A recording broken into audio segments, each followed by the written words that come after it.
Para atrair o público, o gerente do circo Los Hermanos resolveu organizar um grande desfile pelas ruas de Estrela do Nordeste assim que chegou à cidade. Mas, quando já estava tudo pronto, a mulher barbada do circo, que tinha o hábito de ler as notícias do dia numa bola de cristal, procurou o gerente bastante aflita, dizendo que acabara de ver na sua bola que vários problemas iriam ocorrer durante o desfile. O gerente do circo era um cara com um jeitão de gorila, muito ignorante, do tipo que só acreditava em seus músculos de ferro. Por isso mesmo, quando ouviu o aviso da mulher barbada, ele deu um sorrisinho irônico, daqueles de canto de boca, e, logo depois, tocou um apito estridente, sinal de que a parada deveria começar logo. Quem sempre abria o desfile era um elefante africano, e quem desfilava em cima do elefante era uma francesinha assanhada e muito charmosa, que tinha um apelido bem original, Lulu Fogareiro. De acordo com o que tinha aprendido com o domador, o elefante deveria abrir o desfile curvando bastante a cabeça para passar a impressão de que estava cumprimentando o público. Em seguida, ele tinha que dançar e, por fim, deveria entregar um grande buquê de rosas para a francesinha que desfilava sobre ele. Aconteceu, porém, que o ajudante do domador não conseguiu achar nas lojas especializadas a flor que desejava. Por isso, comprou 4 dúzias de cravos, sem saber que o elefante tinha alergia a tal tipo de flor. E não deu outra. Assim que o elefante pegou o buquê de cravos com a tromba, começou a espirrar. E, por isso, muita gente que estava assistindo ao desfile ficou imunda. Se a confusão tivesse parado por aí, seria possível continuar o desfile sem nenhum problema. Infelizmente, depois de espirrar, o animal sentiu vontade de esvaziar seu compartimento de sólidos, razão pela qual largou, por sua conta e risco, um monte daquilo na rua.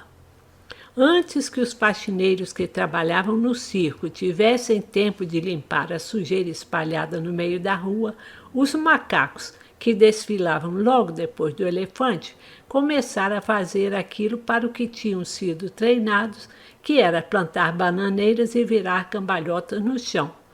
Infelizmente, ao fazerem isso, os macacos ficaram imundos, nojentos, porque o elefante tinha emporcalhado demais a rua.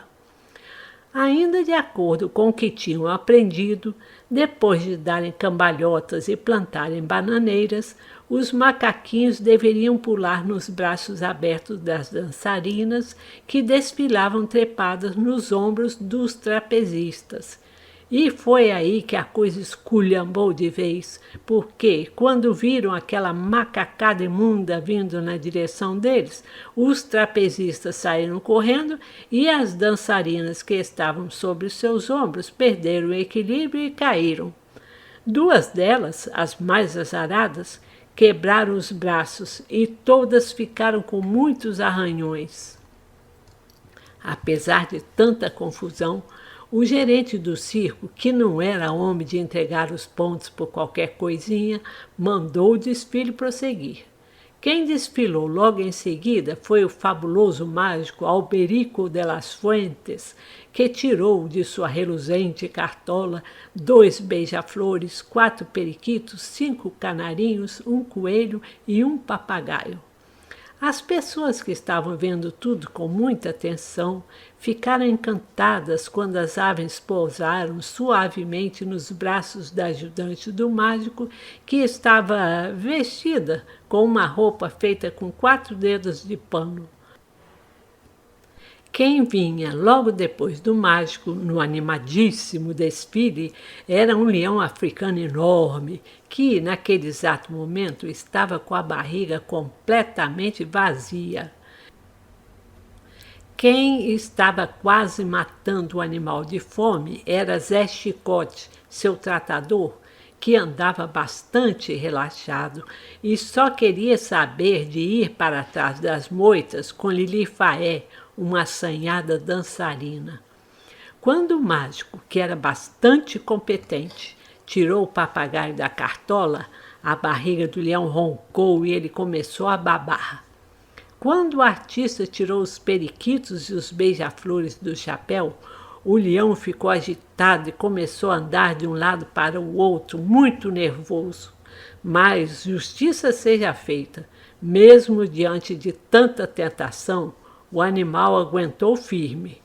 Infelizmente, quando o mágico tirou o coelho da cartola, o leão perdeu o controle e quebrou com 4 patadas a porta da jaula, que, a propósito, estava bem velha.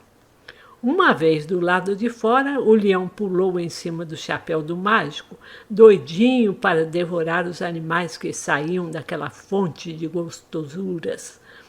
Quando viu o perigosíssimo animal solto e rugindo, o povinho apavorado de Estrela do Nordeste saiu correndo e, como por milagre, descobriu que tinha vocação para macaco, razão pela qual ocupou as árvores da rua a ponto de não deixar um galho desocupado. Por essas e outras, até que as coisas voltassem ao normal, todos os artistas do circo tiveram bastante chateação. O fabuloso mágico Alberico de las Fuentes, por exemplo, ficou cansadíssimo e não era para ser diferente, porque ele precisou comprar e treinar 40 animais, já que o leão tinha comido todos os bichos que ele usava em seu número. Por incrível que pareça, até os beija-flores, que pesam menos que 30 gramas, o esganado do leão devorou. Sabendo que teria pouquíssimo tempo para treinar os animais, o artista resolveu comprar todos de uma vez só. Mas a pressa, como todos dizem, é inimiga da perfeição. Tanto assim que, sem tempo para examinar bem os animais, o mágico acabou comprando de um sujeitinho safado 2 papagaios mudos, um gago e um que só falava palavrão. As bailarinas com ferimentos sem gravidade não demoraram para sarar. As outras, porém, só conseguiram entrar em forma depois de 3 meses. Do leão, o que dizem por aí é que, depois da desgraceira que causou, ele sumiu por este mundo afora. E quanto ao gerente do circo Los Hermanos, o que se comenta é que ele aprendeu a dura lição e nunca mais deixou de ouvir os avisos da mulher barbada, aquela que gostava de ler as notícias do dia numa bola de cristal.